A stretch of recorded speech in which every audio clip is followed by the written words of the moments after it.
Welcome to the Fire and Earth podcast with your hosts, Jason Mefford and Kathy Gruber. Fire and Earth, giving you the keys to unlock your limitless potential. Hey everybody, welcome back to another episode of the Fire and Earth podcast. I'm your co-host, Kathy Gruber. And I'm Jason Mefford. And today we're going to do another little question episode where we just pose a question and we start talking. And so today we want to talk about what literary character you would be, right? So obviously behind me, I've got lots of books. I love reading. Kathy does too. She kind of has her little screen there because of her office situation. But so literary character, right? Because there's a lot of very interesting characters in literature. So Kathy, what literary character would you be and why? I would be Morgan Le Fay from Mists of Avalon. Because Really? Yes, I was obsessed with that book throughout college. I must have read it 20 or 30 times. And the way that mythic, we still aren't sure if these people actually existed, right? This mythic character was portrayed in Mists of Avalon, gave the power to the women. Whereas in so many other books on Arthurian legend, it's all about the men and the women are sort of secondary thoughts. Morgan Le Fay was this like powerful, kick-ass magic. You know, she kind of held it together. It's been so long since I've read the book. I'll have to go revisit it. But I was just obsessed with her character, and she had flaws, right? She fell in love, and that was sort of the downfall of everything. So, I'm going with Morgan Le Fay. So don't fall in love and be a strong woman. Damn it. It already happened. Oh, man. But it wasn't my downfall. It wasn't my downfall. No, which is another episode coming up, right? Yeah. But no, I think it's interesting, you raise a good point there that I think in history or a lot of the things that are portrayed, it's usually been written by men. And we've had a very masculine dominated culture for hundreds of years now, that a lot of times women are kind of forgotten from history because they weren't really written in. But the reality is, right, it's like behind, there's sayings like behind every good man is a great woman or something like that, right? And it's always true, right? Is it's like any time that, and a lot of times there's even examples of where it was really the woman kind of pulling the strings, but the man just happened to be the one who was in the forefront, right? Because that's what was acceptable in culture. I mean, we've even got examples of, I can't remember any specific examples, but there were a lot of women authors who would use male pen names, or would only use initials, right? At the beginning, and instead of putting their name, it'd be like H.G. Smith, right? So that nobody knew it was Helen Smith who was actually writing the book. And oh my gosh, we can't read a book from a woman, right? Which is kind of sad. And it's nice now to see more of kind of that feminine energy coming out more. Exactly. And to that point, if you read a lot of the Arthurian legends, excuse me, Morgan is portrayed as this like evil witch, right? This evil person. And it's Arthur and Guinevere's this being a perfect, petite, very feminine kind of character. And in Mists of Avalon, Morgan Le Fay is like the heroine, and Guinevere is portrayed as this just stupid twit who screws everything up.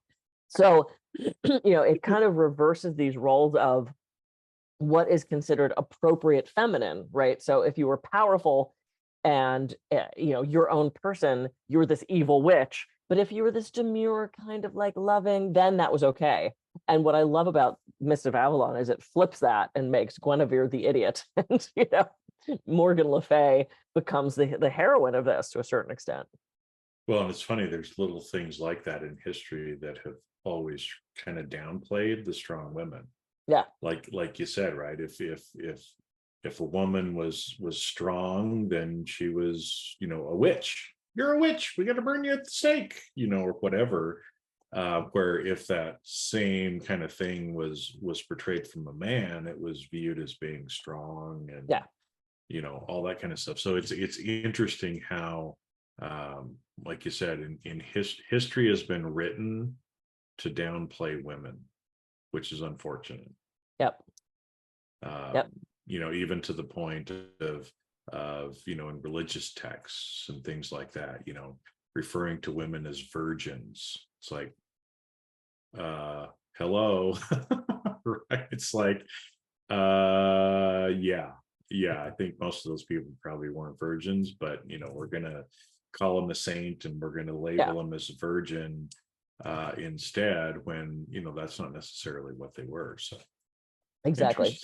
Interesting. Mm-hmm. So that was mine. I actually went to I had once had a come as your favorite fictional character party. Mm-hmm. And so everyone came as their favorite fictional character. And my hope was, and from the acting background, this was my hope, not everyone played along, that they had to interact with all the other fictional characters as their fictional character.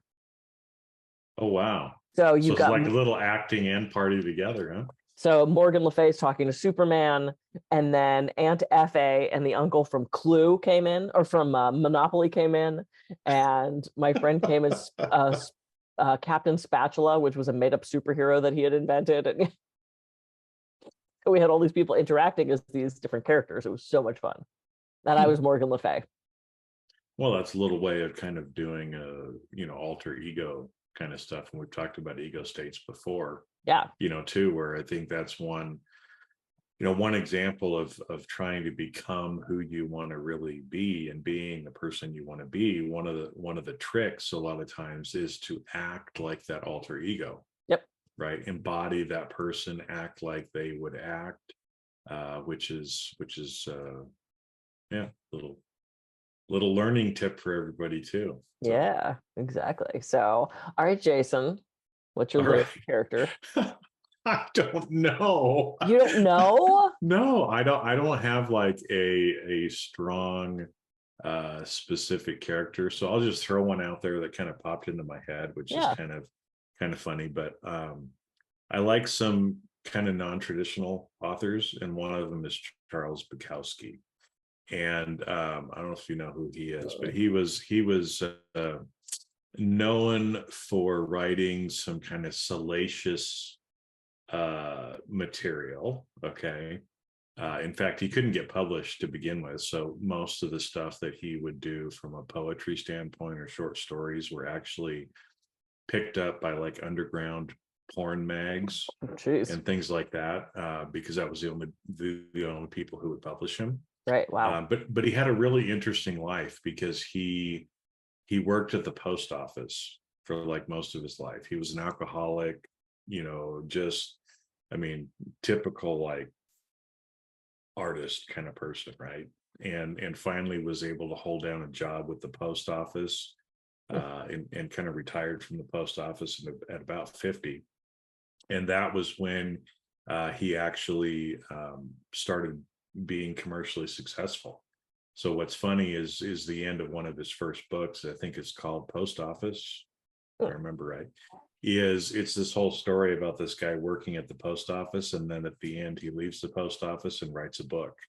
And so it's kind of like one of these autobiographical things. Yeah. But which is kind of interesting. But it was he in real life, Charles was just himself, right? He was a drunk, he was a dirty old man. I mean, in fact, a lot of the like short stories and poetry things were under the kind of the brand of Diary of a Dirty Old Man, right? And so but I love that he was unashamedly himself. And so he created a character called Hank Chionsky, which is kind of a go off of his name, right? But this character, showed up in many of the different books. And so it's kind of an autobiographical thing of him. And so again, it's like, it's not that I want to be a drunk and a dirty old man, but maybe I am a dirty old man. I'm not a drunk. But yes. Yeah. Right. but I love how, like I said, he was just who he was. Mhm. And even though it didn't fit the conventional norms, you know, uh it was funny. And actually it kind of reminds me, I was moved recently, so I was checking out some new places. I went into like this little dive bar last night, Mhm. just kind of like a locals only, just to see. And they had a whole wall of bumper stickers, Oh. which is kind of interesting. So you're sitting there having a beer and just reading the things, and Yeah. one of them was like, what was it? Uh, Fetish is using a feather. Perversion is using the whole Whole chicken. chicken. So, anyway, that just kind of reminded me too. But it's interesting, like that. People might look at how Bukowski lived his life or this character, Mhm. and I think it's easy to judge and say, "Oh, you're a pervert, you're weird," and it's like, no, he was just being who he was, and he was a Yeah. sexually active person who drank a lot, who womanized, but that was who he was. And he didn't try to hide it. He didn't Mm. try to fit into culture. He was just who he was. And a lot of people didn't like him, but a lot of people love him Yeah. too. Right. It's kind of like he kind of has a little cult following. Hmm. He died many years ago.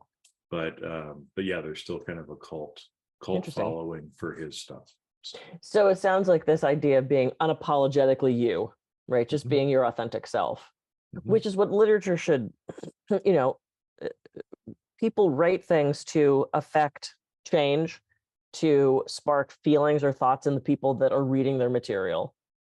And so if this man with his following, even though as quote flawed an individual as he was able to bring up those feelings in people of just being unapologetically you, even with those ugly parts, Mhm. that's pretty powerful. No, it is, and I think that's where, like I said, because as a person, as an artist, I've got a lot of respect for him because of that. Because most people would and do give in to kind of the commercial stuff, Yep. right? They write something that's going to be commercially successful instead of what they really want to do. Right. And so, again, that's just kind of a lesson for all of us, is are we giving in to the man, or are we living our life authentically? Yeah. And yeah. Well, and that reminded me, when you kind of step out of what your genre is, right? So Judy Blume was one of the most popular children's writers. Yep. Tales of a Fourth Grade Nothing and Crazy Lay. I mean, she wrote all these incredible kids' books. She wrote adult novels. I didn't know that. Did she do them under her name, or? Dirty, dirty adult novels. Yeah. Wifey was one of my favorite books growing up, because I saw it was Judy Blume and I was like, oh my God, but it was clearly not for little kids. And so I started reading it, and there's some hot sections in that. And no one knows that she wrote these books, even though it's under her name. Huh, But I swear to God, this was like my lay by the pool every summer and read the book. yeah. I read this thing till the cover fell off. I still have it someplace, because at this point I'm like, there's no possible way I can get rid of this completely tattered paperback book. I must have read the thing 50 times, because it was such an easy read. And I knew it so well, I could just, and I'd be done with it like in 3 days. And it was Huh. just fun. But, people didn't acknowledge her for that. Um, Anne Rice, who wrote all the vampire books, right? She wrote under a different name. She wrote this really adult, like erotic stuff, but she was Huh. so worried that using her real name would, you know, Yeah. sully the rest of her books. So she wrote all these books like the Cinderella tales or something, but it's all porn. So people are finding ways. So mainstream authors are finding ways to express themselves in different ways. But yeah, check out Wifey. I think you'd actually like Wifey. It's definitely written more from like a woman's perspective. It's all right. But it's a really good book. Huh. Yeah, so again, I mean, I think it's interesting. I mean, where we kind of went with just asking this question, but about, hey, stronger female characters, and I think one thing too, is what's funny is like the two that you mentioned were actually female, right? Where again, it's like a female to write salacious material. Oh my gosh, she's a slut. And it's especially like, back then, because this is yeah, from, I don't know when she wrote Wife. I mean, it must have been late 70s, early 80s, because that's when I was reading it. okay. Yeah, where again, a lot of people would judge, but there's absolutely nothing wrong with being sexually active, and we should be sexually active. And if you have fetishes, hey, go for it, right? I mean, we talked about that before on here with the dominatrix, right? Yep. I mean, it's there's nothing wrong with it. Just, be who you are and step into it, because one of my favorite quotes is from Oscar Wilde, be yourself, everybody else is taken, and when you and his life was an example of that too, right? Oh, yeah. Talk about A a gay drunk. man in the 1800s and a drunk and drug addict and everything else. I mean, but he was who he was, and he ended up going to jail and dying in jail for refusing to give into or be someone else. He was going to be himself, even though it was against the law, and he got himself into a lot of trouble. So and through literature we get to be somebody else. Every time I pick up Mist of Avalon, I get to be Morgan Le Fay and get sucked into a completely different realm in a different world. It's exciting.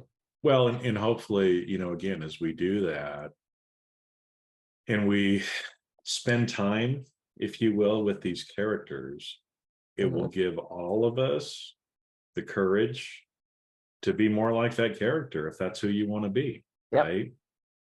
Because what's interesting too is as an author myself, right? It's like everything that somebody writes is autobiographical in one way or another. And so even though we're reading fiction, it's not really fiction. Right. Right. And so we can learn from it. We can gain courage from it. We can be different and get inspired to live our life in a different way. So totally cool. I love these little conversations. All right. There we go. I am Kathy Groover. I can be reached at kathygruver.com. And I'm Jason Mefford. I can be reached at jasonmefford.com. So go out, grab a good book, read it this week, and catch us on the next episode of Fire and Earth Podcast. See you later. See ya.